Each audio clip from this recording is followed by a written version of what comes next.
Ele não buscava fama, não era político nem celebridade, mas onde quer que pregasse, multidões se reuniam. Aos 19 anos, sem microfone, já enchia auditórios. Pregava com ousadia, fé e lágrimas nos olhos. Sua voz ecoava como um trovão. Não por volume, mas por convicção. Seus sermões eram impressos e lidos ao redor do mundo. Seus escritos alcançaram mais almas do que muitos púlpitos jamais sonharam. Mas por trás da eloquência havia um coração quebrantado, um homem que amava a Cristo acima de tudo, que chorava por almas e vivia de joelhos. Charles Haddon Spurgeon, conhecido como o príncipe dos pregadores. Neste vídeo, você vai conhecer a jornada real por trás do nome. Fique aqui e descubra como Deus usou um jovem simples para impactar gerações. A história de Charles Spurgeon começa muito antes de seu nascimento. Séculos antes, sua família precisou fugir por causa da fé. Nos Países Baixos, o reinado de terror promovido por Filipe II, rei da Espanha, mergulhou a Europa em sangue. Em 1567, ele criou o temido Concílio de Sangue, um tribunal cruel que caçava protestantes. Milhares foram queimados vivos, outros enterrados sem piedade. Filipe II se gabava de ter enviado ao carrasco pelo menos 18.000 hereges. Foi nessa época que a família Spurgeon escapou e buscou refúgio na Inglaterra. Levavam quase nada, apenas a fé. E foi essa fé que sobreviveu por gerações, passando por bisavós, avós e, finalmente, chegando a um menino chamado Charles. Criado em um lar profundamente cristão, ele cresceu cercado pela palavra, livros dos puritanos e o exemplo de homens que haviam sofrido por amor ao Evangelho. A chama que ardia em sua linhagem estava prestes a se acender com ainda mais força. Mesmo criado num lar cristão, Charles Spurgeon carregava um peso na alma. Ainda não conhecia a paz da salvação. Aos 15 anos era consumido por um sentimento profundo de culpa e distância de Deus. Tentava ser bom, mas sabia que não era salvo. Em janeiro de 1850, durante uma forte nevasca, entrou por acaso em uma pequena capela metodista para se abrigar. O pregador oficial não chegou. Um sapateiro humilde subiu ao púlpito. Com simplicidade, ele leu Isaías 45:22. Olhai para mim e sede salvos todos os confins da terra. O homem fixou os olhos no jovem Charles e disse: Moço, você parece miserável. Olhe para Jesus. Aquelas palavras atravessaram seu coração como uma flecha. Spurgeon olhou e naquele instante nasceu de novo. Mais tarde, ele escreveria: Eu olhei e olhei até quase perder de vista, mas tudo o que me salvou foi o momento em que olhei para ele. Pouco depois de sua conversão, Spurgeon mergulhou com ainda mais sede nas Escrituras. Começou a pregar quase por acaso, convidado para falar em uma vila próxima. Era tímido, mas quando subiu ao púlpito, algo extraordinário aconteceu. A palavra fluía com clareza, poder e autoridade. Aos 16 anos, já pregava com uma maturidade que impressionava até pastores mais velhos. Aos 17, foi chamado para pastorear uma pequena igreja batista em Waterbeach, uma vila simples no interior da Inglaterra. Lá, encontrou um povo sedento por Deus, e em 2 anos a congregação dobrou de tamanho. Não era só carisma. Era unção, verdade e amor pela palavra. Ele não estava apenas começando um ministério. Deus estava levantando um pregador que marcaria gerações. Spurgeon havia pregado apenas 2 anos em Waterbeach, quando recebeu o chamado para Londres. Seu destino era a tradicional New Park Street Chapel, uma igreja histórica, mas em decadência. O templo comportava cerca de 1.200 pessoas, mas mesmo no início, com poucos presentes, havia algo diferente naquele lugar. Um povo que orava com fervor por um avivamento. Spurgeon lembraria mais tarde: No começo eu pregava para um punhado de ouvintes, mas havia orações tão fervorosas que era como se o próprio anjo do concerto estivesse entre nós. E foi assim que o crescimento começou. As multidões vinham de todos os lados. Em pouco tempo a capela já não comportava mais ninguém. As ruas ao redor ficavam intransitáveis nos dias de culto. A igreja então decidiu reformar o templo. Durante as obras, os cultos foram transferidos para o Exeter Hall, com capacidade para mais de 4.000 pessoas. Mas nem ali havia espaço suficiente. Era como tentar conter um rio com as mãos. Quando retornaram à capela reformada, 3.000 pessoas lotaram o salão. Do lado de fora, outra multidão esperava. Era algo que ninguém conseguia explicar. Foi então que veio a decisão histórica: levar os cultos para o Surrey Music Hall, um dos maiores auditórios de Londres. O culto inaugural foi marcado para o dia 19 de outubro de 1856. Desde cedo, milhares de pessoas começaram a chegar. As 12.000 vagas do auditório foram rapidamente ocupadas e mais de 10.000 pessoas ficaram do lado de fora. O culto começava com glória, mas no meio da oração de Spurgeon, algo terrível aconteceu. Vozes gritaram: "Fogo! Fogo!" O pânico se espalhou como uma tempestade. Pessoas correram, tropeçaram, se empurraram, roupas, chapéus, sapatos, tudo ficou espalhado no chão.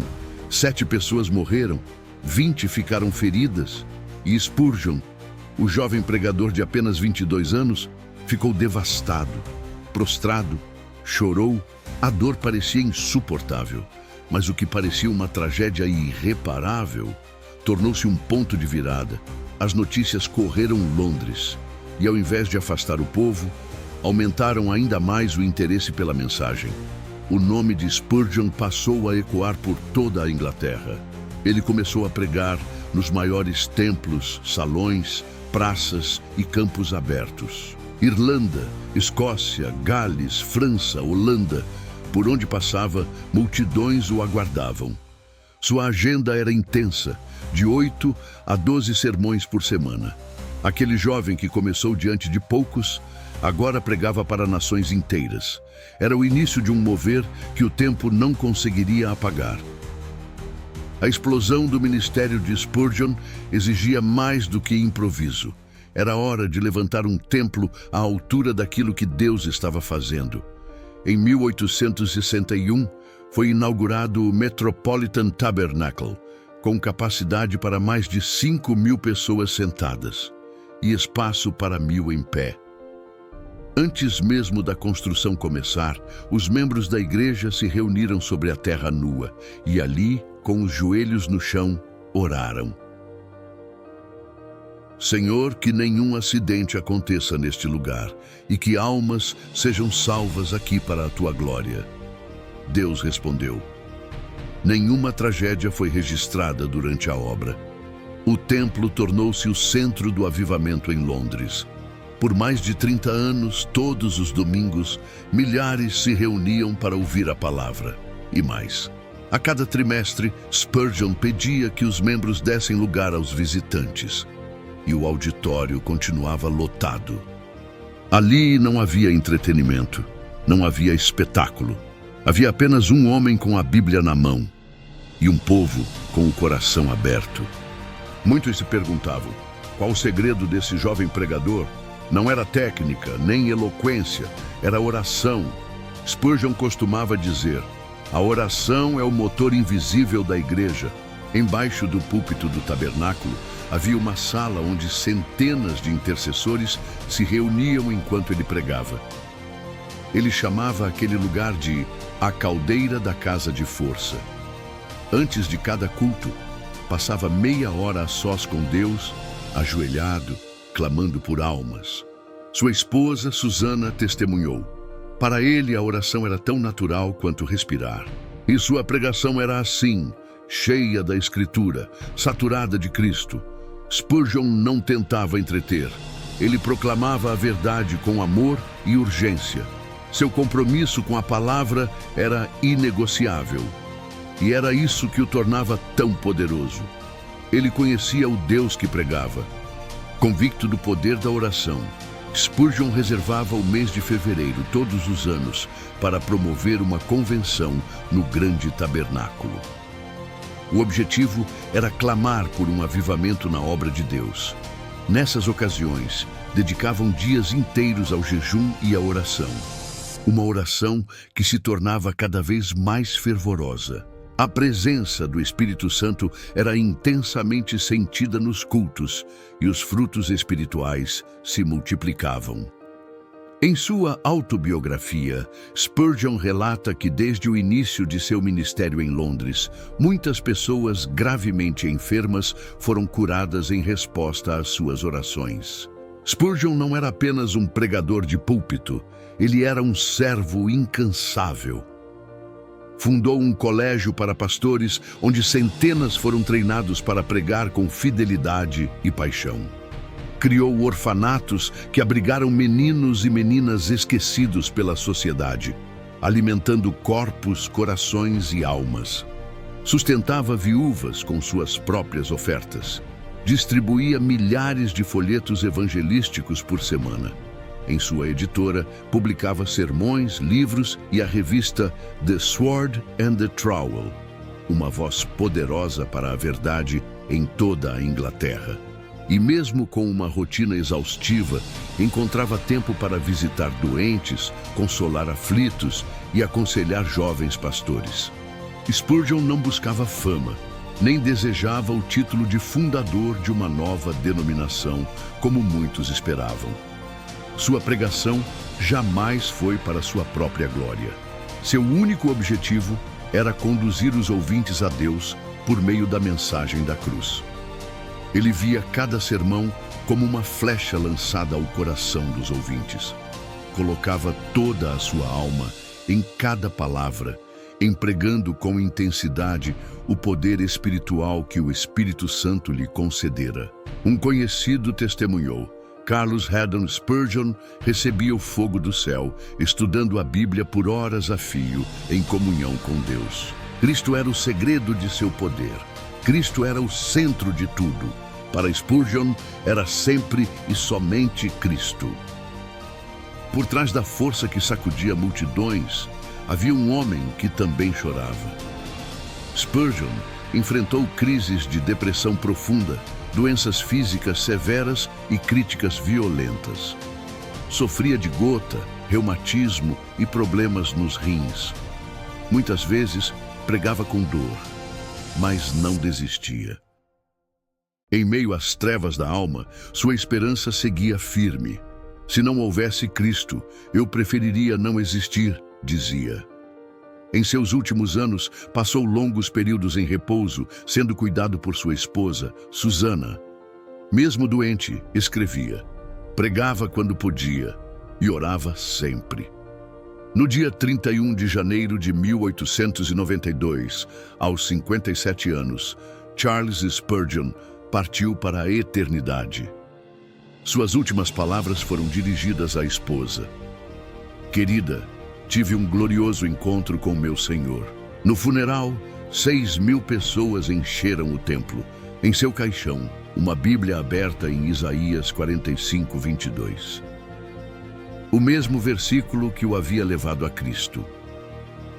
Charles Spurgeon morreu em 1892, mas sua voz ainda ecoa.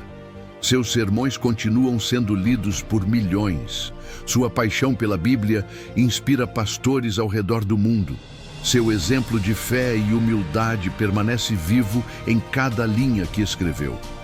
Ele pregou mais de 3.500 mensagens. Fundou orfanatos, escolas, igrejas, colégios, mas o que fez dele grande foi a grandeza do Deus que ele serviu.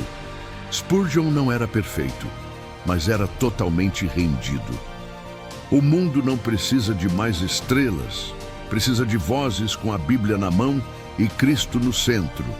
Você está disposto a ser essa voz? Aviva-nos, Senhor. O mundo está morrendo e precisa de fogo do céu. Charles Haddon Spurgeon. Obrigado por assistir, lembrando que este é somente um resumo da história de Charles Spurgeon. Deus te abençoe e até a próxima.